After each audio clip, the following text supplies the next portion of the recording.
ఈరోజు మా అతిథి నల్లపురెడ్డి ప్రసన్న కుమార్ రెడ్డి, సన్ ఆఫ్ నల్లపురెడ్డి శ్రీనివాసులు రెడ్డి. నెల్లూరు జిల్లా రాజకీయాల్లో సుదీర్ఘ రాజకీయ అనుభవం గల వ్యక్తులు. 4 సార్లు ఎమ్మెల్యేగా, ఒకసారి మంత్రిగా పనిచేసిన నల్లపురెడ్డి ప్రసన్న కుమార్ రెడ్డి మరోసారి కోవూరు ఉప ఎన్నికల్లో తమ రాజకీయ అదృష్టాన్ని పరీక్షించుకోబోతున్నారు. కోవూరులో నల్లపురెడ్డి ప్రసన్న కుమార్ రెడ్డి విజయ అవకాశాలపై ఇవాళ చర్చిద్దాం. నమస్కారం సార్. ఎలా ఉంది సార్ ఈసారి కోవూరు ఉప ఎన్నికల్లో జగన్ పార్టీ యొక్క విజయ అవకాశాలు? రాజశేఖర రెడ్డి గారు చేపట్టినటువంటి పథకాలు, సంక్షేమ కార్యక్రమాలని ప్రజల్లోకి పెద్ద ఎత్తున తీసుకువెళ్తాం. ఆయన చేపట్టిన పథకాలు ప్రజల గుండెల్లో నిలబడిపోయినాయి. ప్రజల మనసుల్లో ఈరోజు రాజశేఖర రెడ్డి గారిని ఒక భగవంతుడిలాగా కొలుస్తున్నారు. రాజశేఖర రెడ్డి గారు చేపట్టినటువంటి సంక్షేమ పథకాలు, అభివృద్ధి కార్యక్రమాలే నా గెలుపుకు శ్రీరామ రక్ష. ప్రధానంగా ప్రత్యర్థులు ఎవరు ఉండొచ్చని భావిస్తున్నారండి? ఎవరి మధ్య ఫైట్ ఉండే అవకాశం ఉన్నాయి కోవూరులో? ఎవరు వచ్చినా కూడా వైఎస్ఆర్ కాంగ్రెస్ పార్టీకి దరిదాపుల్లో కూడా రాలేరు. రాజశేఖర రెడ్డి గారి మీద, ఆ కుటుంబం మీద, వారు చేసినటువంటి అభివృద్ధి కార్యక్రమాలు, సంక్షేమ కార్యక్రమాలు ప్రజల్లో ఉన్నాయి. ప్రజలు ఎవరు వైఎస్ఆర్ కాంగ్రెస్ పార్టీ తరపున పోటీ చేస్తున్నారు అనేది కూడా చూడడం లేదు. జగన్మోహన్ రెడ్డి గారికి ఓటేస్తాం, వైఎస్ఆర్ కాంగ్రెస్ పార్టీకి ఓటేస్తాం, రాజశేఖర రెడ్డి గారి కుటుంబానికి మేము అండగా ఉంటామని చెప్పేసి అన్ని వర్గాల వారు నిర్ణయం తీసుకుని ఉన్నారు. అందువల్ల వైఎస్ఆర్ కాంగ్రెస్ పార్టీ అభ్యర్థిగా జగన్మోహన్ రెడ్డి గారి నాయకత్వంలో ప్రజల ఆశీర్వాదం, ప్రజల సహకారంతో మంచి మెజారిటీతో నేను గెలుస్తాను. మెజారిటీ అనేది నేను చెప్పడం బాగుండదు, అది ప్రజలు నిర్ణయిస్తారు. న్యాయ నిర్ణేతలు ప్రజలు. మనం ఇంత మెజారిటీతో గెలుస్తాము, అంత మెజారిటీతో గెలుస్తామనేది చెప్పడం భావ్యం కాదు. అది ప్రజలు ఏ విధమైనటువంటి నిర్ణయం తీసుకొని వాళ్ళు సహకరిస్తారో ఆ మెజారిటీ ఎంత దూరమైనా పోవచ్చు. ప్రసన్న కుమార్ రెడ్డి గారు, అంటే ఈరోజు జగన్ ఎవరి ఓట్ బ్యాంకు గండి కొట్టే అవకాశం కనిపిస్తూ ఉంది? నాకు తెలిసినంత వరకు కోవూరు నియోజకవర్గంలో వైఎస్ఆర్ కాంగ్రెస్ పార్టీ మధ్య పోటీ ఉంటుంది. దాదాపు నేను తెలుగుదేశం పార్టీ నుంచి రాజశేఖర రెడ్డి గారి దగ్గరకు వచ్చిన తర్వాత దాదాపు టీడీపీలో 80%, 80% నాతో వచ్చారు బయటికి. అందులో ఎన్టీ రామారావు గారి ఫ్యాన్స్ ఉన్నారు, బాలయ్య బాబు ఫ్యాన్స్ ఉన్నారు.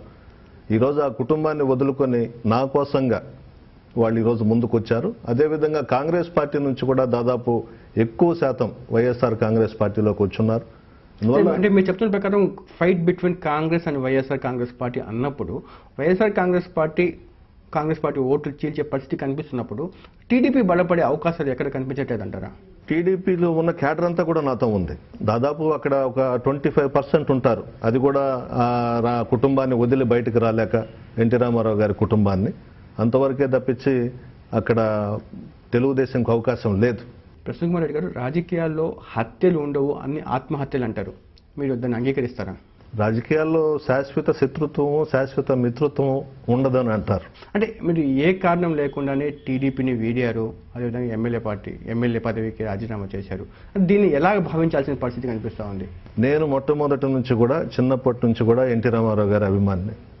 మా తండ్రి నల్లపురెడ్డి శ్రీనివాసులు రెడ్డి గారు చనిపోయిన తర్వాత నాకు ఎన్టీ రామారావు గారు పిలిచి టికెట్ ఇచ్చారు. అదేవిధంగా ఆయన క్యాబినెట్లో మంత్రిగా చేశారు. తర్వాత చంద్రబాబు నాయుడు గారు దాన్ని తెలుగుదేశం పార్టీని హైజాక్ చేయడం, వైస్రాయ్ హోటల్లో క్యాంపు పెట్టడం, పెద్ద ఆయన్ని వెన్నుపోటు పొడవడం, ఇవన్నీ చేయడం జరిగింది. అదే చంద్రబాబు గారు పంచడం మళ్ళీ ఎన్టీ రామారావు గారు చనిపోయే వరకు కూడా ఈ జిల్లాలో నేను ఎన్టీ రామారావు గారితో ఉన్నాను. ఈరోజు నెల్లూరు జిల్లాలో తెలుగుదేశం పార్టీ అని చెప్పుకునే వాళ్ళంతా కూడా ఆ రోజు ఎన్టీ రామారావు గారిని వెన్నుపోటు పొడిచిన వాళ్ళే వైస్రాయ్ హోటల్లో. ఇక మేము ఎన్టీ రామారావు గారు చనిపోయిన తర్వాత ప్రజలందరూ కూడా ఆ రోజు చంద్రబాబు నాయుడు గారి నాయకత్వంలో తెలుగుదేశం పార్టీని గెలిపించారు. ఆయన ముఖ్యమంత్రి అయినారు. ప్రసన్న కుమార్ రెడ్డి, ఇక్కడ అప్పుడు మీరు ఎన్టీఆర్ పట్ల మీరు చూపించిన విశ్వసనీయతని అందరూ అభినందించారు, మీ నిబద్ధతను అందరూ ప్రశంసించారు. ఆ తర్వాత మళ్ళీ మీరు అగైన్ చంద్రబాబు నాయుడు పంచనం చేసి చంద్రబాబు నాయుడు సపోర్ట్ చేయడం పట్ల ఇంకా జనాలు ఇంకా ఏ రకంగా అర్థం చేసుకుంటారంటారు? మధ్యలో పార్లమెంట్ ఎలక్షన్స్ వచ్చినాయి, శాసనసభ ఎలక్షన్స్ వచ్చినాయి. ఎలక్షన్స్ వచ్చిన తర్వాత లక్ష్మీపార్వతి గారిని ప్రజలు ఆ రోజు అంగీకరించలేదు. చంద్రబాబు నాయుడు గారిని గెలిపించారు. తెలుగుదేశం పార్టీని నిలబెడతాడు, పార్టీ క్యాడర్నంతా కూడా ముందుకు నడిపిస్తాడనే నమ్మకంతో గెలిపించారు. సరే, అదేవిధంగా నాకు కూడా ఆయన టికెట్స్ ఇవ్వడం జరిగింది. నేను కోవూరు నియోజకవర్గంలో గెలవడం జరిగింది. అతను ఎవరిని కూడా నమ్మడు, తను నీడని తననే నమ్మడు చంద్రబాబు నాయుడు గారు. క్యాడర్ అంతా కూడా ఎలక్షన్స్ వస్తే జెండాలు మోస్తున్నారు, బ్యానర్లు కడతా ఉన్నారు, అప్పుల పాలైపోయినారు తెలుగుదేశం పార్టీలో. కనీసం సరి అయిన గుర్తింపు, సరి అయిన గౌరవం ఇవ్వకుండా వన్ మ్యాన్ షో తెలుగుదేశం పార్టీలో. ఆయన తీసుకునే నిర్ణయమే ముందుకు సాగాలి తప్ప ఇంకెవరు చెప్పింది కూడా వినడు. చాలాసార్లు చెప్పాం, మీలో మార్పు రావాలి, మీరు మారాలి అని చెప్పి కూడా చెప్పాం. ఎన్నిసార్లు చెప్పినా కూడా చంద్రబాబు నాయుడు గారిలో మార్పు రాలేదు. ఈరోజు క్యాడర్ అంతా కూడా అన్యాయం అయిపోయినారు. సీనియర్ నాయకులు ఉన్నారు, బయటపడకుండా మదన పడిపోతున్నారు. వాళ్ళ మనసుల్లోనే బాధ పెట్టుకొని. నేను 2009లో ఎలక్షన్స్ అయిన తర్వాత చంద్రబాబు నాయుడు గారికి ఫస్ట్ స్పీకర్ ఎలక్షన్స్లోనే మీరు చేసింది తప్పు అని చెప్పి నేను లెటర్ రాశాను. మనకు మెజారిటీ లేకపోయినా కూడా పోటీ పెట్టాలని చెప్పేసి వాళ్ళు చెప్పిన ప్రకారం, పక్కన ఒకరిద్దరు చెప్పిన ప్రకారం నిర్ణయం తీసుకోవడం సరి అయింది కాదని చెప్పి చెప్పడం జరిగింది. అయినా కూడా ఆయనలో మార్పు లేదు. అందరూ బాధపడుతున్నారు. పార్టీని కాపాడాలి, ఇది ఎన్టీ రామారావు గారు స్థాపించినటువంటి పార్టీ, దీన్ని నిలబెట్టాలి. మీరు ఎవరిని కూడా పార్టీలో నమ్మడం లేదు, మీ నీడను మీరే నమ్మరు అని చెప్పేసి ఆయన దృష్టికి తీసుకుపోవడం జరిగింది. ఇదొక్కటే కారణం అంటారా? అంటే చాలామంది అంటారు గడిచిన ఎన్నికల్లో 2009 ఎన్నికల్లో టీడీపీ గెలిచి ఉంటే ప్రసన్న కుమార్ రెడ్డి పార్టీ వీడిపోయే అవకాశాలు లేవు అని. అసలు అవకాశమే లేదు. ప్రజలు అతన్ని నమ్మే పరిస్థితుల్లో లేరు చంద్రబాబు నాయుడు గారిని.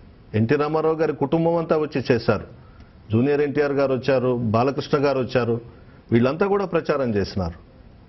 దానికి ఆస్కారమే లేదు. నేను చెప్పి మానుకున్నాను. ఎన్నిసార్లు చెప్పినా కూడా అతనిలో మార్పు లేదు. జిల్లాకి ఒక వ్యక్తిని పెట్టుకొని వాళ్ళు చెప్పిన ప్రకారం పోవడం, వాళ్ళు చెప్పినట్లు నడుచుకోవడం, మిగతా వాళ్ళని కించపరచడం, ఆ విధంగా మాకందరికీ బాధే అతని మీద. అంటే ప్రసన్న కుమార్ రెడ్డి లేవనెత్తిన అంశాలు ఇవన్నీ హేతుబద్ధంగా లేవు, ఇవన్నీ ఎవరో వెనకాల ఉండి ఇంత చేపిస్తున్నారు అన్న వాదనని గట్టిగా జనాల్లోకి తీసుకెళ్ళడానికి టీడీపీ ప్రయత్నిస్తూ ఉంది. వాళ్ళు ఎన్ని తీసుకెళ్లినా నా మీద ప్రజలు నమ్మే పరిస్థితుల్లో లేరు. కావాలని ఏదైనా ప్రచారం చేస్తే చేయొచ్చు, కానీ నేను ఉన్న వాస్తవాలు, నేను బయటకు వచ్చి 2009 ఎలక్షన్స్ తర్వాత చంద్రబాబు నాయుడు దృష్టికి పోయే విధంగా మీడియానే సాక్ష్యం, ఎలక్ట్రానిక్ మీడియా, ప్రింట్ మీడియా, నేను రాసిన ప్రతి లెటరు మీకు అందజేశాను. అతను మారాలి, అతను నాయకులను, కార్యకర్తలను గౌరవించాలి. సీనియర్ నాయకులు ఉన్నారు, వాళ్ళ సలహాలు కూడా తీసుకోవడం లేదు. పక్కన కోటరీని పెట్టుకొని ఆ 4-5గురితో పార్టీని నడిపిస్తూ ఉన్నాడు. పార్టీ నష్టపోతూ ఉంది. 2004లో ప్రజలు మనల్ని అధికారంలోకి రాకుండా చేశారు. 2009లో అదే విధంగా జరిగింది. మీలో మార్పు రావాలని నేను ఆయన దృష్టికి తీసుకువెళ్ళాను. ఇంకా చాలామంది రాజకీయ విశ్లేషకులు కానీ మీ పడని ప్రత్యర్థులు కానీ చెప్తున్న మాట ఏంటంటే, జగన్ వైపు ప్రసన్న కుమార్ రెడ్డి అడుగులు వేయడానికే క్యాస్ట్ ఈక్వేషన్ ప్రధాన కారణం. ఆ విధంగా ఎప్పుడూ లేదండి. క్యాస్ట్ అనేది మా కుటుంబంలోనే లేదు. మా తండ్రి గారు మాకు అవి నేర్పించలేదు. నల్లపురెడ్డి శ్రీనివాసరెడ్డి గారు. మేము పైకొచ్చిందే కింద స్థాయి నుంచి పైకొచ్చాము. రాజకీయంగా కూడా ఏ రోజు కూడా మేము క్యాస్ట్ అనేది మా మనసుల్లోనే లేదు. మేము ఎప్పుడు కూడా దాన్ని దగ్గరకు రానివ్వం. నా చిన్నప్పటి నుంచి కూడా నా స్నేహితులంతా దళితులు, గిరిజనులు, వెనుకబడిన తరగతులు, మైనారిటీలు, నా ఫ్రెండ్స్ అంతా వాళ్లే తప్ప మేము ఎప్పుడు కూడా ఆ కులాన్ని దగ్గర పెట్టుకొని, కులాన్ని అడ్డు పెట్టుకుని రాజకీయాలు చేసే అలవాటే మా కుటుంబానికి లేదు. ఇంకో ప్రచారం, ఇంకో ఆరోపణ, జగన్ మీకు డబ్బులు ఇచ్చి లోబర్చుకున్నారని. వివేకానంద రెడ్డి గారు పత్రికా విలేకరుల సమావేశం పెట్టి నా మీద ఆరోపణలు చేశాడు. అదేవిధంగా చంద్రమోహన్ రెడ్డి గారు నా మీద ఆరోపణలు చేశారు. తెలుగుదేశం పార్టీ అధ్యక్షుడు చంద్రబాబు నాయుడు గారు కూడా ప్రతి జిల్లాలో ఎమ్మెల్యేలంతా 10 కోట్ల రూపాయలకు అమ్ముడు పోయినారు. ఒక్కొక్కరు 10 కోట్లు రాజశేఖర రెడ్డి గారి దగ్గర, జగన్ దగ్గర తీసుకుని అమ్ముడు పోయినారని చెప్పి చెప్పడం జరిగింది. నేను చంద్రబాబు నాయుడు గారికి ఒకే ఒక విషయం అడిగా. మీ చిత్తూరు జిల్లాలో కాణిపాకం టెంపుల్ ఉంది, నేను వస్తాను. మామూలుగా కాణిపాకం వినాయక స్వామి టెంపుల్ అంటే చాలా ప్రసిద్ధి చెందింది. ఇతర రాష్ట్రాల నుంచి కూడా అక్కడికి వస్తారు, మన రాష్ట్రాల నుంచి కూడా అక్కడికి రావడం జరుగుతుంది. అక్కడికి వస్తానని ఛాలెంజ్ చేశాను. నేను తీసుకోలేదని చెప్పి నేను ప్రమాణం చేస్తాను వినాయకుడి మీద చేయబెట్టి. అతన్ని రమ్మనండి, అతను ఏం చేస్తాడో దేవుడే చూసుకుంటాడు. అదేవిధంగా వివేకానంద రెడ్డి గారు సేమ్ ఆరోపణ చేశాడు. రాజశేఖర రెడ్డి గారు ముఖ్యమంత్రిగా నాకు 30 కోట్ల రూపాయలు కాంట్రాక్ట్ పని ఇచ్చినట్టు చెప్పాడు. 40 కోట్లు 30 crores డబ్బులు తీసుకున్నట్టు చెప్పాడు రాజశేఖర రెడ్డి గారి దగ్గర. 10 కోట్లు జగన్మోహన్ రెడ్డి గారి దగ్గర తీసుకున్నట్టు చెప్పాడు. నేను ఒకటే అడిగా, గవర్నమెంట్ వాళ్ళది, సెంట్రల్ గవర్నమెంట్ వాళ్ళది. వివేకానంద రెడ్డి గారిని వెళ్ళమనండి, కిరణ్ కుమార్ రెడ్డి గారిని గెలవమనండి, మన ప్రధానమంత్రి గారిని గెలవమనండి, సోనియా గాంధీ గారిని గెలవమనండి. సిబిఐ ఎంక్వైరీకి నేను సిద్ధం. నేను ఎమ్మెల్యేగా గెలిచినప్పటి నుంచి మా తండ్రి నల్లపురెడ్డి శ్రీనివాసరెడ్డి గారు చనిపోయిన తర్వాత ఇప్పటి వరకు నియోజకవర్గంలో జరిగిన అభివృద్ధి కార్యక్రమాల మీద, మా ప్రాపర్టీస్ మీద, మాకు ఎక్కడెక్కడ ఆస్తులు ఉన్నాయో ఆయన ఏమి సిబిఐ ఎంక్వైరీకి నేను సిద్ధం. అదేవిధంగా ఆనవాళ్ళు కూడా సోదరులు ఇద్దరు ఎప్పటి నుంచి ఎమ్మెల్యేలు అయినారో వాళ్ళు ఎమ్మెల్యేలుగా ఉన్నప్పుడు, మంత్రులుగా చేసినప్పుడు, ఇప్పుడు ఉన్నటువంటి ప్రాపర్టీస్ మీద, నెల్లూరులో జరుగుతున్నటువంటి పనులన్నిటి మీద కూడా సిబిఐ ఎంక్వైరీకి సిద్ధపడాలి. నేను సిద్ధం. నెంబర్ 1 కాణిపాకం దగ్గరికి రమ్మని చంద్రబాబును పిలిచా. వివేకానంద రెడ్డికి చేతనైతే సిబిఐ ఎంక్వైరీ వేసుకోమనండి. నేను రాజశేఖర రెడ్డి గారి దగ్గర 40 crores వర్క్ తీసుకొని ఉన్నా, 30 crores అమౌంట్ తీసుకొని ఉన్నా, జగన్ దగ్గర 10 కోట్లు తీసుకొని ఉన్నా, మా ఫ్యామిలీ నాశనం అయిపోద్ది. దేవుడే చూసుకుంటాడు. మేము సర్వనాశనం అయిపోతాం, దేనికి పనికి రాకుండా పోతాం. నేను పిలుస్తున్నాను, నేను ఛాలెంజ్ చేస్తున్నా. చంద్రబాబు నాయుడు గారికి దమ్ము ఉంటే, ధైర్యం ఉంటే కాణిపాకంకి రమ్మనండి. నేను ఇంతకు ముందే ఛాలెంజ్ చేశాను. వివేకానంద రెడ్డికి, రామనారాయణ రెడ్డికి దమ్ములుంటే సిబిఐ ఎంక్వైరీ వేయించమని. ప్రశ్నగా ఇంతకు మీరు చెప్పారు, అంటే కేవలం జనాలు లక్ష్మీ పార్వతిని ధిక్కరించడం వల్లే నేను లక్ష్మీ పార్వతిని వీడి మళ్ళీ అగైన్ టీడీపీకి వచ్చానని చెప్పి, అంటే లక్ష్మీ పార్వతిని ధిక్కరించాలని చెప్పడానికి కారణం ఏంటి? లక్ష్మీ పార్వతి గారిని నేను ధిక్కరించానని చెప్పి నేను చెప్పట్లేదు. జనం ధిక్కరించారు. లక్ష్మీ పార్వతి గారు అంటే నాకు ఇప్పటికీ గౌరవం ఉంది, మా పెద్ద ఆయన భార్యగా, ఎన్టీ రామారావు గారి భార్యగా. నేను ధిక్కరించానని నేను చెప్పట్లేదు. ప్రజలు తిరస్కరించారు. నేను ఆ రోజు ఎమ్మెల్యేగా ఉన్నాను కాబట్టి నియోజకవర్గంలో ప్రజలు తిరస్కరించారు అని చెప్పడానికి ప్రామాణికం ఎలక్షన్ పనులు చేయాలి. నేను అప్పుడు ఉన్నాను ఎమ్మెల్యేగా. ఈ ఎన్నికలు కూడా మీరు ఆశించినట్టుగా జగన్ కానీ, జగన్ సంబంధించిన అనుచర ఎమ్మెల్యేలకు కానీ మెజారిటీ రాకపోవడం కానీ, ఓడిపోవడం జరిగితే జనం తిరస్కరించినట్టు మీరు భావిస్తారా? ఇప్పుడు జరగబోయే ఎన్నికల ఓటమి చెందే సమస్య లేదు. బ్రహ్మరథం పడుతున్నారు రాష్ట్రంలో ప్రజలు. ఆ రోజు లక్ష్మీ పార్వతి కూడా ఇదే తరహా జనాదరణ ఉంది. ఎన్టీఆర్ చనిపోయిన కొత్తలో ఆ అభిమానం అంతా లక్ష్మీ పార్వతిని అకౌంట్లోనే డిపాజిట్ అవుతుంది, ఇవన్నీ ప్రజాదరణ అని చెప్పి జనాలు ఒక నమ్మారు. జగన్మోహన్ రెడ్డి గారు, రాజశేఖర రెడ్డి గారితో అవి పోల్చడం కరెక్ట్ కాదు. రాజశేఖర రెడ్డి గారు బ్రహ్మాండమైన పనులు చేశారు. నాకు తెలిసినంత వరకు ప్రజల మనుషులు ఎన్టీ రామారావు గారు, రాజశేఖర రెడ్డి గారు. ప్రజల గుండెల్లో చిరస్థాయిగా నిలిచిపోయిన వ్యక్తులు వీళ్ళిద్దరు. బహుశా నాకు తెలిసినంత వరకు అంటే ఈ రోజు అంటే వైఎస్ఆర్ సెక్రటరీని ఎన్టీఆర్ని పోల్చడం కాదు, కానీ ఈ రోజు ఎన్టీఆర్, జగన్ ఎలాంటి పరిస్థితులు ఎదుర్కొంటున్నారో ఆ రోజు లక్ష్మీ పార్టీ కూడా ఇదే పరిస్థితి ఎదుర్కొన్నారు. ఎన్టీ రామారావు సంబంధించిన అభిమానం కానీ ఎవరి అకౌంట్లో డిపాజిట్ అవుతుంది? చంద్రబాబు నాయుడు అకౌంట్లో డిపాజిట్ అవుతుందా, లేకపోతే తన అకౌంట్లో డిపాజిట్ అవుతుందా? ఇదే రకమైన కన్ఫ్యూజన్ ఆ రోజు కూడా ఉంది, ఈ రోజు కూడా ఉంది. లేదు, దానికి దీనికి సంబంధం లేదు. రాజశేఖర రెడ్డి గారు బ్రహ్మాండమైనటువంటి అభివృద్ధి కార్యక్రమాలు చేస్తున్నారు రాష్ట్రంలో. ప్రజల మనసుల్లో నాటుకుపోయినాయి అవి. కాంగ్రెస్ పార్టీ నుంచి గెంటేశారు రాజశేఖర రెడ్డి గారి కుటుంబాన్ని. 2 దఫాలు రాజశేఖర రెడ్డి గారు ప్రాణాలకు తెగించి 2004లో, 2009లో కాంగ్రెస్ పార్టీని అధికారంలోకి తీసుకొని వచ్చారు. ఆ అభిమానం ప్రజల్లో ఉంది. ఆయన చేసిన అభివృద్ధి కార్యక్రమాలు ప్రజల్లో ఉన్నాయి. ఈ రోజు జగన్మోహన్ రెడ్డిని ప్రజలు తిరస్కరించే సమస్య లేదు. కానీ ఈరోజు మీరు రాజశేఖర రెడ్డిని ఈరోజు మీరు పోగొడుతున్నారు.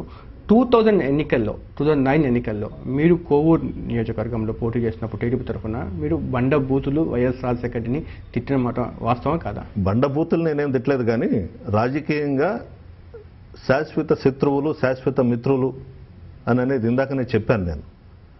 2009లో రాజశేఖర రెడ్డి గారిని విమర్శించింది వాస్తవం, నేను ఒప్పుకుంటున్నాను. ఎందుకంటే మనం చెప్పింది దాన్ని మళ్ళీ వెనక్కి తీసుకోకూడదు. 100% మీరు అడిగిన దానికి 100% రాజశేఖర రెడ్డి గారిని విమర్శించాను, జగన్మోహన్ రెడ్డి గారిని కూడా విమర్శించాను. 2009 ఎలక్షన్స్ అయిపోయిన తర్వాత రాజశేఖర రెడ్డి గారు నెల్లూరు జిల్లాకి ఇన్ని పనులు చేశామని చెప్పి చెప్తున్నారు. అసలు వాస్తవం ఏందని చెప్పేసి నేను కలెక్టర్ ఆఫీస్ నుంచి మొత్తం లిస్టు తెప్పించాను. నేనే ఆశ్చర్యపోయినాను. నా నియోజకవర్గానికే, దాదాపు కోవూరు నియోజకవర్గానికే డెల్టా ఏరియాలో 1000 crores ఇచ్చున్నారు. నేనే ఆశ్చర్యపోయినాను. అవన్నీ చూసి ఒక గొప్ప నాయకుడికి మనం దూరం అవుతా ఉన్నాం. మనము నియోజకవర్గంలో పనులు చేసుకోవాలి. 5గురం తెలుగుదేశం పార్టీ తరపున గెలిచాము జిల్లాలో. మనం రాజశేఖర రెడ్డి గారిని కలిసి మన నియోజకవర్గానికి అభివృద్ధి కార్యక్రమాలు అడుగుతామని చెప్పేసి రాజశేఖర రెడ్డి గారి దగ్గరకు వెళ్ళింది వాస్తవం. మీలో మార్పు రావడానికి ఆ లెక్కలే కారణం అంటారు. నేను అభివృద్ధి కార్యక్రమాలు నియోజకవర్గంలో చేసుకోవాలి కాబట్టి రాజశేఖర రెడ్డి గారి దగ్గరకు వెళ్ళాను. అంటే మీరు ప్రశ్నకు మనకి ఇప్పుడు చెప్పారు, మీరు రాజకీయాల్లో శాశ్వత శత్రువులు శాశ్వత మిత్రులు ఉండరు అని చెప్పి. అంటే ఇప్పుడు ఎవరైతే శత్రువులుగా ఉన్నారో నెల్లూరు రాజకీయ రంగంలో తెర మీద, రేపు మీకు వాళ్ళందరూ మిత్రులు అయినా ఆశ్చర్యపోవాల్సిన అవసరం లేదంటారా? నేను రాష్ట్ర స్థాయి రాజకీయాల గురించి మీరు అడిగిన దానికి మాట్లాడుతూ ఉన్నాను. అంటే రేపు ఆనం సోదరులు నల్లపరెడ్డి కలిసి ఒకే పార్టీలో ప్రయాణించే పరిస్థితి కలవడమేమో నాకు తెలియదు, కానీ వాళ్ళు నేరుగా జగన్మోహన్ రెడ్డి గారికి వచ్చి ఆయన కాళ్ళు పట్టుకుని ఆశ్చర్యపోబడలేదు. రాబోయే రోజుల్లో పరిస్థితి ఆ విధంగా ఉంది. వీళ్ళందరికీ డిపాజిట్లు గల్లంత అయిపోతాయి. రాబోయే ఎలక్షన్స్లో వైఎస్ఆర్ కాంగ్రెస్ పార్టీ విజయబేరి మోగిస్తుంది. ఎప్పుడు సాధారణ ఎన్నికలు వచ్చినా జగన్మోహన్ రెడ్డి గారు ముఖ్యమంత్రి అవుతారు. వీళ్ళందరూ ఇప్పుడు ఎవరైతే రాజశేఖర రెడ్డి గారిని ఉపయోగించుకొని, జగన్మోహన్ రెడ్డి గారిని ఉపయోగించుకొని, ఆ కుటుంబాన్ని ఉపయోగించుకొని రాజకీయంగా ఆర్థికంగా పైకొచ్చిన వాళ్ళంతా ఆ కుటుంబాన్ని విమర్శిస్తున్నారు. అడ్రస్సులు గల్లంత అయిపోతాయి. నల్లపరెడ్డి ఫ్యామిలీకి కోవూరు నియోజకవర్గంలో ఒక క్రెడిబిలిటీ ఉంది. అంటే మీ నియోజకవర్గంలో ఉన్న పరిస్థితుల్ని రాష్ట్ర వ్యాప్తంగా జగన్కి ఇలాగే ఇటువంటి పరిస్థితులు ఉందని చెప్పి కంపేర్ చేసుకోవడం ఏమేరో కరెక్ట్ అంటారు? ఎట్లా అంటారు? అంటే కోవూరులో నల్లపరెడ్డి ఫ్యామిలీకి ఒక ఫాలోయింగ్ ఉంది, ఒక క్రెడిబిలిటీ ఉంది. మిగతా నియోజకవర్గాల్లో జగన్ తరఫున పోటీ చేయబోయే అనుచర ఎమ్మెల్యేలందరికీ అదే పరిస్థితి, అదే వాతావరణం ఉంటుందని చెప్పి మీరు భావిస్తున్నారా? మా ఫాదరు మాకు ఇచ్చిపోయినటువంటి ఆస్తి పేద ప్రజలు, మేము అది కాపాడుకుంటూ వస్తున్నాం. కానీ ఆయన చేసినంత చేయలేకపోయినా ఆయన చేసిన దాంట్లో 10% చేస్తే ప్రజలు కూడా అభిమానిస్తారు. ఈ రోజుకి కూడా కోవూరు నియోజకవర్గం కానీ జిల్లాలో కానీ మా తండ్రి గారి అభిమానులు ఉన్నారు, మా కుటుంబాన్ని నమ్ముకున్న వాళ్ళు ఉన్నారు. కోవూరులో కూడా అంటే మీ ఫ్యామిలీకి ఆ క్రెడిబిలిటీ మీ నియోజకవర్గంలో ఖచ్చితంగా ఉంది. ఒక కోవూరు నియోజకవర్గం కాదు, ఒక 2-3 నియోజకవర్గాలు ప్రభావితం చేయగలిగే శక్తి మీ ఫ్యామిలీకి ఉంది. అయితే ఈరోజు మీరు ఏ పార్టీ తరఫున ప్రాతినిధ్యం వహిస్తున్నారో ఆ పార్టీపై అవినీతి ముద్రపడింది. భారతదేశంలో అత్యంత అవినీతి పరుల జాబితాలో జగన్ ఒకటి ఉన్నారని చెప్పి సిబిఐ కేసులు కానీ ఈ వస్తున్న ఆరోపణలు కానీ తెలుస్తూ ఉంది. ఈ నేపథ్యంలో మీరు చేయబోయే ఈ ఎలక్షన్స్లో ఆ ఇంపాక్ట్ ఏం చూపించదంటారా? కేవలం జగన్మోహన్ రెడ్డి గారి మీద కక్ష సాధింపు తప్ప ఇంకొకటి కాదు. కాంగ్రెస్ పార్టీని వదిలి బయటకు వచ్చిన తర్వాత ఈ ఎంక్వైరీలు ఇవన్నీ మొదలుపెట్టారు. కాంగ్రెస్ పార్టీలో ఉన్నన్ని రోజులు జగన్మోహన్ రెడ్డి గారు జోలికి పోలేదు. కాంగ్రెస్ పార్టీ నుంచి బయటకు వచ్చిన తర్వాతనే ఇవన్నీ చేయడం మొదలుపెట్టారు. యాక్చువల్గా రాజశేఖర రెడ్డి గారి కుటుంబం వ్యాపారాలు చేసి పైకి వచ్చినటువంటి కుటుంబం. జగన్మోహన్ రెడ్డి గారు కూడా బిజినెస్లో ఉన్నారు. సిబిఐ ఎంక్వైరీ వేసి ఉన్నారు. ఎంక్వైరీలో వాస్తవాలు తెలుస్తాయి. జగన్మోహన్ రెడ్డి గారు ఏం భయపడడం లేదు. జగన్మోహన్ రెడ్డి గారు తప్పు చేయలేదు. బిజినెస్తో ఆయన పైకి వచ్చినాడు. కావాలని జగన్మోహన్ రెడ్డి కాంగ్రెస్ పార్టీకి అడ్డు రాకూడదు, తొక్కేయాలనే నెపంతో ఇవన్నీ చేస్తున్నారు తప్ప జగన్మోహన్ రెడ్డి మొట్టమొదటి నుంచి బిజినెస్ చేసి పైకి వచ్చిన వ్యక్తే తప్ప కావాలని ఆరోపణలు చేస్తున్నారు. వీటన్నిటికీ కూడా రేపు జగన్ అరెస్ట్ అయితే ఏమేమి జరగవచ్చు? ఏం తప్పు చేస్తే అరెస్ట్ అవుతారు? పార్టీ పరిస్థితి ఎలా ఉండబోతుంది? ఏం తప్పు చేస్తే అరెస్ట్ చేస్తారు? ఒకవేళ కావాలని కక్ష సాధింపు చర్యతో అరెస్ట్ చేస్తే రాష్ట్రం అగ్నిగుండం అవుతుంది. ఒక మంచి వ్యక్తిని, ఒక రాష్ట్రం కోసం, రాష్ట్ర ప్రజల కోసం కష్టపడి 2 దఫాలు కాంగ్రెస్ పార్టీని అధికారంలోకి తీసుకొచ్చి ఈ రాష్ట్రాన్ని అభివృద్ధి వైపు నడిపించిన కుటుంబాన్ని ఈరోజు రోడ్ల మీద వేసి ఇటువంటి వ్యవహారాలు చేస్తా ఉన్నారు. అంటే జనాలు అవినీతి గురించి ఏమాత్రం పట్టించుకునే పరిస్థితులు లేదంటారా? ఎవరు? పబ్లిక్. అసలు ఎక్కడ ఉంది అవినీతి? జగన్మోహన్ రెడ్డి గారు ఎక్కడ అవినీతి చేశారు? కావాలని ఆరోపణలు. తెలుగుదేశం చంద్రబాబు నాయుడు గారికి కాంగ్రెస్ పార్టీ వాళ్ళిద్దరూ మ్యాచ్ ఫిక్సింగ్. ఇప్పుడు వాళ్ళిద్దరూ ఒకటి అయిపోయి జగన్మోహన్ రెడ్డిని అడ్డు తొలగించుకోవాలనే నెపంతో ఈ ఆరోపణలు చేయడం తప్పించి ఇంకొకటి కాదు. అందుకనే ఏ రోజు సాధారణ ఎన్నికలు వచ్చినా ప్రజలు తీర్పిస్తారు, జగన్మోహన్ రెడ్డికి పట్టం కడతారు. కాంగ్రెస్ పార్టీ చేసే ఆరోపణలు, తెలుగుదేశం పార్టీ వాళ్ళు చేసే ఆరోపణలు ప్రజలు పట్టించుకోరు, వినే పరిస్థితుల్లో లేరు. ఇవన్నీ కూడా కావాలని ఆ కుటుంబాన్ని తొక్కి భూస్థాపితం చేయాలని చెప్పేసే కాంగ్రెస్ తెలుగుదేశం పార్టీల కుట్ర అని చెప్పేసి ప్రజలందరూ కూడా ఒక నిర్ణయానికి వచ్చి రేపు ఎప్పుడు ఎలక్షన్స్ జరిగినా జగన్మోహన్ రెడ్డి గారికి బ్రహ్మరథం పట్టేదానికి సిద్ధంగా ఇంకా మీరు చెప్పినట్టుగా కేంద్రంలో కాంగ్రెస్ ఉంది, రాష్ట్రంలో కాంగ్రెస్ ఉంది. ఏమేమి జరగవచ్చు రాజకీయాల్లో? ఒకవేళ అరెస్ట్ అయితే పార్టీ పగ్గాలు ఈ క్రైసిస్ ని బయటకు తీసుకొచ్చే పరిస్థితి జగన్ పార్టీలో అంతర్గతంగా నాకు తెలిసినంత వరకు అంత దూరం రాదనుకుంటాను. ఎందుకంటే ఆయన ఏం తప్పు చేయలేదు, ఎక్కడా కూడా తప్పు చేయలేదు, కావాలని కుట్రతో చేస్తూ ఉన్నారు. ఆ పరిస్థితులు రాకపోవచ్చు. కావాలని కక్షగట్టి అరెస్ట్ చేయిస్తే మాత్రం రాష్ట్రం తగలబడిపోద్ది. ఎవరు కూడా ఊరుకోరు, ప్రజలు ఊరుకోరు, వైఎస్ఆర్ కాంగ్రెస్ పార్టీ నాయకులు ఊరుకోరు, కార్యకర్తలు ఊరుకోరు. ప్రజలు తిరుగుబాటు చేస్తారు. అన్ని వర్గాల వారు రాజశేఖర రెడ్డి కుటుంబం వైపు నిలబడతారు. ఈరోజు కాంగ్రెస్ తెలుగుదేశం పార్టీల ఉద్దేశం అదే. ఏదో ఒక విధంగా లోపల దోసేయాలా, ఏదో ఒక విధంగా జగన్ అనగదొక్కేసేయాలి, ఈ ప్రయత్నాల్లో ఉన్నారు. ఇటువంటి ప్రయత్నాలన్నిటికీ ప్రజలు తీర్పిస్తారు. ప్రజలు ఆ కుటుంబం పక్షాన్ని నిలబడతారు. ప్రజలు తీర్పు ఇస్తా అని చెప్తున్నారు. అంటే ప్రజల తీర్పుకి దోహదపడే అంశాలు ఏముంటారు? అంటే జగన్ సంబంధించిన సానుభూతి ఒకటే కారణమా, లేదా ఇంకా ఇతర అంశాలు కూడా? రాజశేఖర రెడ్డి గారు చేపట్టినటువంటి పథకాలు, సంక్షేమ కార్యక్రమాలు ఎవ్వరూ చేయని విధంగా, ఏ ముఖ్యమంత్రి చేయని విధంగా రాజశేఖర రెడ్డి గారు చేశారు. ప్రజల్లో వెళ్ళారు, ప్రజల కష్ట సుఖాలు తెలుసుకున్నాడు. చివరకు ఆ ప్రజల కోసమే రచ్చబండకెళుతూ ప్రాణాలు కూడా వదిలిపెట్టాడు. కానీ అదే రాజశేఖర రెడ్డి కాంగ్రెస్ పార్టీ ప్రతినిధి, ఇవన్నీ కాంగ్రెస్ పార్టీ మేనిఫెస్టోలో ఉంది. కాంగ్రెస్ పార్టీ ఒక విధానపర నిర్ణయాల్ని ఆయన అమలు చేశారు. ఈ రోజు కాంగ్రెస్ పార్టీ నాయకులు మా మేనిఫెస్టో అది సోనియా గాంధీ గారు చెప్పినటువంటిది కాంగ్రెస్ పార్టీ నాయకులు తయారు చేసిందని చెప్పుకుంటున్నారు. ఆ రోజు రాజశేఖర రెడ్డి గారు చేపట్టినటువంటి పథకాలే ఇవి. ఇప్పటిదాకా జగన్ పార్టీకి నిర్మాణం ఇంకా ఇప్పటిదాకా జరగలేదు. పార్టీ నిర్మాణం కారణం, ఈ జాప్యానికి కారణం ఏమంటారు? చెప్పమంటే ఆయన ఇచ్చిన మాట ప్రకారము ఓదార్పు యాత్రలో ప్రతి జిల్లాలో తిరిగి ఆ కుటుంబాలన్నీ పరామర్శిస్తున్నాడు. అది ఒక ఎగ్జాంపుల్ చాలు. అతను మాటకి కట్టుబడి ఉంటాడు, కష్టపడి పనిచేస్తాడు.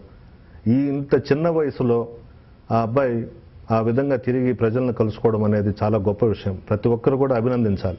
అంటే ఇక్కడ అగైన్ చిరంజీవి చేసే తప్పు మళ్ళీ అగైన్ జగన్ కు చేస్తున్నారు. ఆర్గనైజేషన్ సెటప్ లేకపోవడం వల్ల పీఆర్పీ ఏ విధంగా నష్టపోయిందో అదే రకంగా జగన్ పార్టీ కూడా నష్టపోయే అవకాశాలు ఉన్నాయని చెప్పి రాజకీయ విశ్లేషకుల నుంచి ఒక వాదన. జగన్ పార్టీ నష్టపోయే సమస్య లేదు. ప్రతి గ్రామ స్థాయి నుంచి ఈరోజు జగన్మోహన్ రెడ్డి గారికి, రాజశేఖర రెడ్డి గారి కుటుంబానికి ప్రజలు ఉన్నారు, కార్యకర్తలు ఉన్నారు, నాయకులు ఉన్నారు.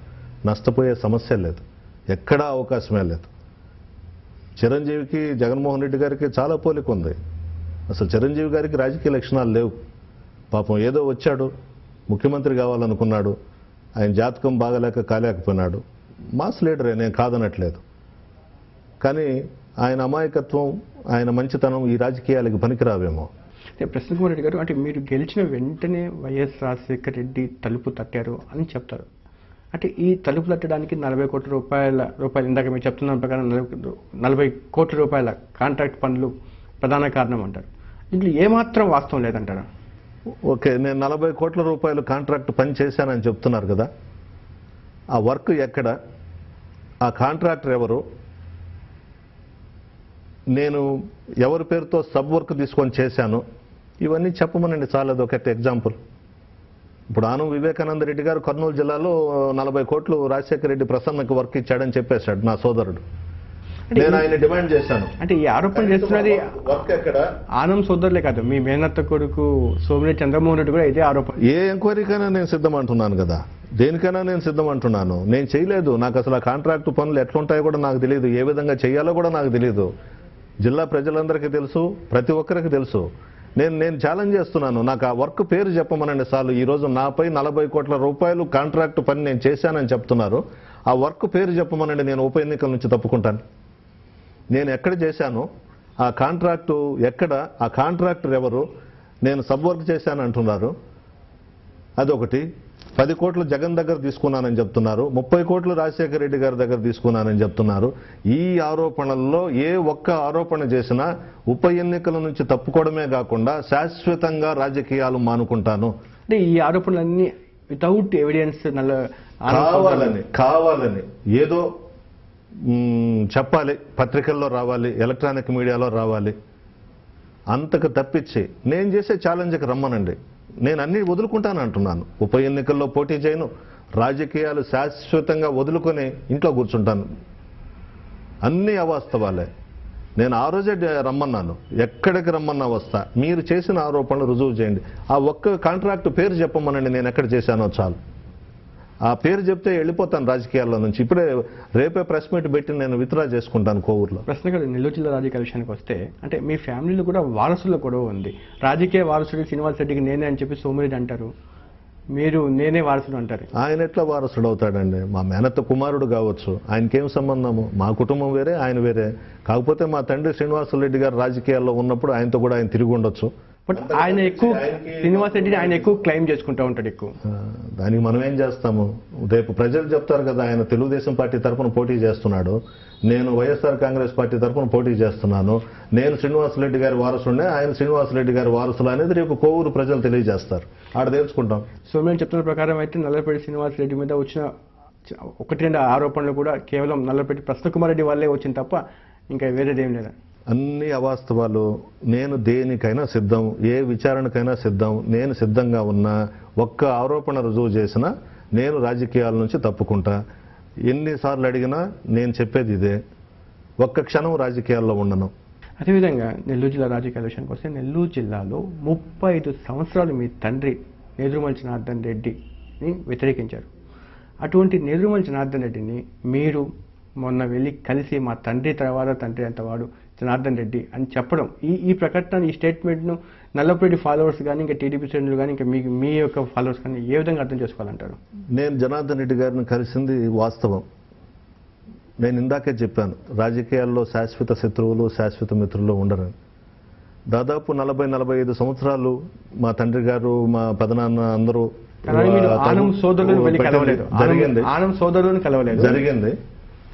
జరిగిన తర్వాత వాస్తవమే 40-45 ఇయర్స్ దూరంగా ఉన్నాము. కానీ నేను రాజశేఖర రెడ్డి గారిని కలిశాను 2009 ఎలక్షన్స్ అయిన తర్వాత. రాజశేఖర రెడ్డి గారు సలహా ఇచ్చారు, ప్రసన్న నువ్వు డెవలప్మెంట్ కావాలని చెప్పేసి నా దగ్గరకు వచ్చావు, మీ జిల్లాలో జనార్దన్ రెడ్డి గారు ఉన్నారు, ఆయన మాజీ ముఖ్యమంత్రి, చాలా సీనియరు, ఆయన కలిసి కూడా ఆశీర్వాదం తీసుకుంటే బాగుంటుంది అని చెప్పారు. ఇదే మాట రోసయ్య గారు కూడా చెప్పారు. సరే నేను కలుస్తానండి, తప్పేం లేదు, మా ఇంట్లో కూడా మాట్లాడుకొని నేను పోయి వస్తాను అని చెప్పి పెద్ద ఆయన దగ్గరికి పోయి వాకాడికి పోయి ఆశీర్వాదం తీసుకొని వచ్చాను. దాంట్లో తప్పేముంది? ప్రస్తుతంగా మీరు టీడీపీలో ఉండగానే వైఎస్ఆర్ని కలిశారు, ఇప్పుడు వైఎస్ఆర్ కాంగ్రెస్ పార్టీ ఉండగానే జనార్దన్ రెడ్డిని కలిశారు. మళ్ళీ ఇప్పుడు ఏదైనా వైఎస్ఆర్ కాంగ్రెస్ పార్టీలో ఉన్నప్పుడు కాదు జనార్దన్ రెడ్డి గారిని కలిసింది, కాంగ్రెస్ పార్టీలో రాజశేఖర రెడ్డి గారు ముఖ్యమంత్రిగా ఉన్నప్పుడు ఆయన చెప్పినాడు, నేను కొంత టైం తీసుకొని కలుస్తానని చెప్పాను. రోసయ్య గారు ముఖ్యమంత్రి అయినారు, ఆయన కూడా సలహా ఇచ్చినారు. అప్పుడు జగన్మోహన్ రెడ్డి గారు కూడా కాంగ్రెస్ లోనే ఉన్నారు. భవిష్యత్తులో ఆనం సోదరుల ఇంటికి కూడా వెళ్లే అవకాశాలు ఉన్నాయి. ఏం మామూలుగా రాజకీయాలు వేరే, స్నేహం వేరే. ఏడో దగ్గర కలుస్తుంటాము, ఫంక్షన్స్ జరుగుతూ ఉంటాయి, దాంట్లో తప్పు లేదు కదా. ఏముంది, ఇప్పుడు ఎదురు పడితే కూడా మాట్లాడుకుంటాము. అంటే మీరు జనరల్గా ఎదురు పడితే ఏ విధంగా మీ సంభాషణ ఉంటుంది? అప్పుడు స్టేట్మెంట్ లో నువ్వు ఇలా నన్ను విమర్శించగలరు, ఆ ప్రస్తావన ఏముండదు, మామూలుగా మాట్లాడుకుంటాము. ఆత్మీయ బంధం ఉంటుందమ్మా అప్పుడు ఆ క్షణాల వరకు. ఆ క్షణం పెళ్లిళ్ళు అవన్నీ ఫంక్షన్స్ లో ఎదురుపడినప్పుడు మామూలుగా. అంతకుముందు నల్లపరెడ్డి శ్రీనివాసరెడ్డి గారు మా తండ్రి గారు బ్రతుకున్నప్పుడే ఎక్కడన్నా జనార్దన్ రెడ్డి గారు కనబడ్డా, వాళ్ళ ఫ్యామిలీ కుటుంబ సభ్యులు ఎవరన్నా కనబడ్డా కూడా పలకరించుకునేది. వాళ్ళ కుటుంబంలో పెళ్లిళ్ళు జరిగితే కూడా వచ్చి మన ఇంటికి వచ్చి పిలవడం. ఈ మధ్య నల్లపరెడ్డి ఆనం మధ్య ఉన్న వైరం కాస్త శృతి మించి ఆరోపణలు ఒకరి మీద ఒకరు చేసుకున్నట్టు కనిపిస్తా ఉంది. ఈ పరిస్థితులు కూడా ఇతర ఫంక్షన్ కలిస్తే ఆత్మీయంగా శృతి మించి అంటే ఆనం వివేకానంద రెడ్డి గారు ఉదయం లేచిన మొదలుకొని రాత్రి నిద్రపోయే వరకు కూడా ఒకటి నిజం చెప్పడం, అన్ని అబద్ధాలే. అందువల్ల నేను అతను మాట్లాడిన దానికి నేను స్పందించాను. నేను ఎంక్వైరీకి వేయించమని చెప్పి అడిగినాను. నేను ఇంక ఆ రోజే పత్రికా విలేకరుల సమావేశంలో చెప్పడం కూడా జరిగింది, ఇక నేను మాట్లాడను, అతను ఎన్ని విమర్శలు చేసినా కూడా నేను సిబిఐ ఎంక్వైరీ వేయించమని చెప్పేసి నేను డిమాండ్ చేస్తా ఉన్నాను, ఇక మాట్లాడదలుచుకోలేదని చెప్పేసి నేను చెప్పినాను మీడియాకి. అంటే ఇద్దరు కూడా అసభ్య పదాజలాలతో దూషణలు చేసుకున్న పరిస్థితులు కనిపించింది ఈ మధ్యకాలంలో. అంటే అంత ఎదురుపడ్డప్పుడు బాగున్నారా అని అనుకోవడమే, అంతే తప్పించినేముంటుంది. ఎక్కడో ఒక దగ్గర తారసపడతారు కదా ఫంక్షన్స్ లో. ఆనంద్ సోదరులు కూడా ఈ మధ్య వైఎస్ రాజశేఖర రెడ్డిని కూడా గట్టిగా వ్యతిరేకిస్తున్నారు. అంటే దీన్ని ఎలా అర్థం చేసుకోవాలంటారు? అంటే ఈ రాజశేఖర రెడ్డిని విమర్శించడం వల్ల కాంగ్రెస్ కు ఇంకా ప్లస్ అయ్యే అవకాశం కనిపిస్తుందా, లేదా మైనస్ అయ్యే అవకాశం కనిపిస్తుందా? నాకు తెలిసినంత వరకు వాళ్ళిద్దరు సోదరులు రాజశేఖర రెడ్డి గారి కుటుంబం గురించి మాట్లాడడం కరెక్ట్ కాదు. రాజశేఖర రెడ్డి గారి కుటుంబం వల్లే వాళ్ళు పైకి వచ్చారు. అన్ని విధాల, అటు మంత్రివర్గం కానీ, పోర్ట్ఫోలియోస్ కానీ, అన్ని విధాలా కూడా రాజశేఖర రెడ్డి గారి కుటుంబం వల్ల పైకి వచ్చారు. ఈరోజు సోనియా గాంధీ గారి కటాక్షం కోసం కిరణ్ కుమార్ రెడ్డి కుర్చీని లాగేసి ఆ కుర్చీలో ఆనవ రామనారాయణ రెడ్డి కూర్చోవాలనే ఆశ ఆయనకుంది. అందువల్ల రాజశేఖర రెడ్డి గారిని ఎంత ఎక్కువగా తిడితే, జగన్మోహన్ రెడ్డి గారిని ఎంత తిడితే సోనియా గాంధీ గారు పిలిచి కిరణ్ కుమార్ రెడ్డిని తోసేసి ఆ కుర్చీలో ఈయన కూర్చొని పెడతారనే ఆశ రామనారాయణ రెడ్డి గారికి ఉంది. అంటే సీఎం కావాలనే ఒక ఉద్దేశం. ఆయన ఉద్దేశం అది. కిరణ్ని తోసేయాలని ఉండరు ఆ కుర్చీలో నుంచి, తోసేసి ఈయన కూర్చోవాలని. అందువల్ల జగన్ని ఎంత తిడితే సోనియా గాంధీ ఈయన దగ్గరకు తీసుకొని వచ్చి ఆ కుర్చీలో కూర్చోబెడుతుందని ఆశ ఉన్నట్టుంది రామనారాయణ రెడ్డి గారికి. అంటే భవిష్యత్తులో మళ్ళీ అతన్ని ఆనంద్ కూడా అంత సీన్ ముఖ్యమంత్రిగా కూడా చూసే అవకాశం ఉన్నాయంటారు. అంత సీన్ లేదులేండి. కాంగ్రెస్ ఆయనకు ఆశ ఉండొచ్చు కానీ అంత సీన్ లేదు. ఏ క్షణంలోనైనా రాష్ట్రంలో ఎలక్షన్స్ వచ్చే అవకాశం ఉంది. ప్రజలు జగన్కి బ్రహ్మరథం పడతారు. జగన్ సీఎం, కాబోయే సీఎం. అంటే ఎలక్షన్ రాకపోతే కాంగ్రెస్లో ఏదైనా సాధ్యం అంటారు. ఆనంద్ సీఎం ఎందుకు కాకూడదు అంటారు? ఎంతో మంది ఉన్నారు, వాళ్ళందరినీ వదిలిపెట్టి ఈయనకి ఎందుకు ఇస్తారు? ఈయన జగన్మోహన్ రెడ్డిని తిట్టినంత మాత్రాన్ని ఈయన తీసుకొచ్చి ఆ కుర్చీలో కూర్చోబెడతారని ఆశ ఉంది అతనికి. ఇప్పుడు మనం అవకాశవాద రాజకీయాల నుంచి మాట్లాడుకుంటున్నాం, ఆనంద్ సోదరు లేక వైఖరిని తిట్టుకుంటున్నాం. అంటే మీరు కూడా చాలా సందర్భాల్లో కూడా మీ ఫ్యామిలీ సభ్యులు కూడా అంటే ఒకసారి విమర్శిస్తారు, ఇమ్మీడియట్గా రాజీ పడతారు. ఆ రోజు చంద్రబాబు నాయుడు వల్లే ఎన్టీఆర్తో నల్లపరెడ్డి శ్రీనివాసరెడ్డి గారు విభజించారు. మళ్ళీ అగైన్ మీరు చంద్రబాబు నాయుడు పంచనం చేశారు, మళ్ళీ చంద్రబాబు నాయుడు విమర్శించారు, మళ్ళీ చంద్రబాబుతో మైత్రి జరిపారు. అంటే ఇలాగా స్టెబిలిటీ లేకుండా.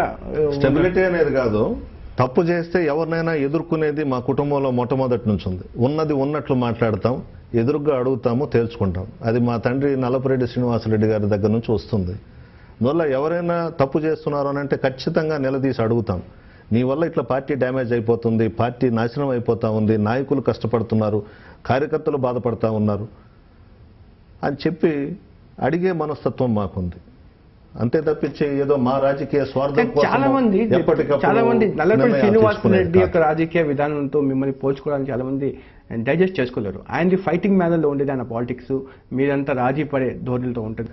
అసలు నేను ఆయనతో పోల్చుకోకూడదు కదా. శ్రీనివాసరెడ్డి గారితో పోల్చుకునే సమస్య లేదు. ఆయన చేసిన దాంట్లో 10% నేను డెవలప్మెంట్ చేస్తే రాజకీయ వారసుడు అన్నప్పుడు ఖచ్చితంగా అతను ఏ విధంగా విధానాలు అవలంబించారు, అతను అటువంటి విధానాలు దాదాపు అవలంబించాలి. అంటే నేనేదో నా స్వార్థం కోసమో అటు ఇటు తిరిగినాను, అక్కడికి వెళ్ళాడు ఇక్కడికి వెళ్ళాడు అనే ప్రచారం కావాలని చేస్తూ ఉన్నారు. అటువంటిదేం లేదు. డెవలప్మెంట్ కోవూరులో చేయాలనే ఉద్దేశంతో రాజశేఖర రెడ్డి గారి దగ్గరకు వెళ్ళాను. నాకు టైం బాగలేక ఆయన చనిపోయినాడు. రోసయ్య గారిని కలిశాను. రోసయ్య గారు చెప్పినారు నేను చేస్తానని. రోసయ్య గారు కూడా దాదాపు నాకు 10-15 crores వర్క్స్ ఇచ్చినాడు కోవూరు కాన్స్టిట్యున్సీలో. దాంట్లో తప్పేముంది? అభివృద్ధి కార్యక్రమాలు చేసుకోవాలి. ప్రశ్నగా రేపు ఎలక్షన్లో మీరు ఖచ్చితంగా గెలుస్తారు అనుకుందాం. రేపు కాంగ్రెస్ పార్టీ రాష్ట్రంలో ఉంటుంది, బై ఎలక్షన్ రాదు, ముఖ్యమంత్రి కాంగ్రెస్ నాయకులు ఉంటారు. ఆ సమయంలో మీకు కోవూరు నియోజకవర్గం అభివృద్ధి ముఖ్యం అనుకున్నప్పుడు మళ్ళీ అగైన్ కాంగ్రెస్ పార్టీతో కలిసే అవకాశం లేదండి. సమస్య లేదు. నాకు వచ్చే ఫండ్స్ నాకు వస్తాయి. నా ఏసీడీపీ ఫండ్స్ ఇస్తారు. అదేవిధంగా ఇక్కడ ఏదన్నా వర్క్స్ ఉంటే ఇంకెంత కొద్ది రోజుల్లో ఎలక్షన్స్ రాబోతా ఉన్నాయి. మా జగన్ సీఎం అవుతాడు, బ్రహ్మాండంగా పనులు చేసుకుంటాం. నేను దాదాపు 1 year అయింది, 9 నెలలు అవుతా ఉంది ముఖ్యమంత్రి గారిని కలిసి కూడా వెళ్ళలేదు. కిరణ్ కుమార్ రెడ్డి గారు, నేను, మా స్పీకర్ గారు అందరం నిజాం కాలేజీలో చదువుకున్నాం అని 9 months నుంచి పోవడమే మానుకున్నాను. అండ్ సీఎం నుంచి కానీ మీకు పిలుపు రావడం కానీ అలాంటి ఏం రాజీ ధోరణులు రాజీ పడమని చెప్పు లేకపోతే లేదు. నా నిర్ణయం రాజశేఖర రెడ్డి గారి కుటుంబంతో ఉండాలని చెప్పేసి నిర్ణయం తీసుకున్నాను. రాజశేఖర రెడ్డి గారి పేరు FIRలో చేర్చిన దానికి నేను తెలుగుదేశం పార్టీ ఎమ్మెల్యేగా ఉన్నా కూడా నేను మా బాలనాగిరెడ్డి గారు, మంత్రాలయం ఎమ్మెల్యే బాలనాగిరెడ్డి గారు ఇద్దరం మా పదవులు వదులుకున్నాం ఆ కుటుంబం కోసం. ఇంకా మరలా వాళ్ళతో రాజీ పడేది ఏముంది? ఇప్పుడు ఒక బ్రేక్ తీసుకుందాం. బ్రేక్ తర్వాత నల్లపరెడ్డి ప్రసన్నతో ముఖాముఖి కార్యక్రమం కొనసాగుతుంది.